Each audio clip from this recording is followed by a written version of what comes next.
বাজার থেকে টমেটো কিনলে আপনি কত সুন্দর টিপি টিপি ভালো ভালো টমেটো গুলো আপনি নেন। পেঁয়াজ কিনতে গেলে ভালো ভালো পেঁয়াজ গুলা দোকানদার মাপি দিলে কনা তুমি দিও না, আমি বাসি বাসি লই আগে। আপনি বাসি বাসি আপনার হোলটার মধ্যে এই পেঁয়াজ গুলা ভালো ভালো পেঁয়াজ গুলা নিতে পারেন।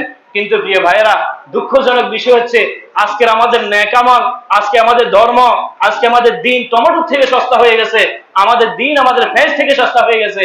আমরা আমাদের একটা আমল, একটা জিকির, একটা আমল আমরা কিন্তু যাচাই বাছাই করে আমরা নিচ্ছি না। যে যেমনি খাওয়াইতেছে সে সেমনি খাইতেছে, ঠিক কিনা কন? এজন্য আবেগ হওয়া যাবে না। আমাদেরকে প্রত্যেকটা নেক আমলকে ওলামা ইকরামদের থেকে, বড় বড় আলেমদের থেকে জিজ্ঞাসা করে যাচাই বাছাই করে এই আমলটা ঠিক কিনা, এই জিকিরটা ঠিক কিনা, এই যে আমি 2 রাকাত সুন্নত পড়ি এই নাম দিয়া, এই নামে পুরো সুন্নত আছে কিনা আদৌ, এগুলো আমাদেরকে যাচাই বাছাই করে আমাদেরকে আমল করতে হবে। আল্লাহ তাআলা আমাদেরকে পরিপূর্ণ রাসূলের অনুসারী হওয়ার তৌফিক দান করুন।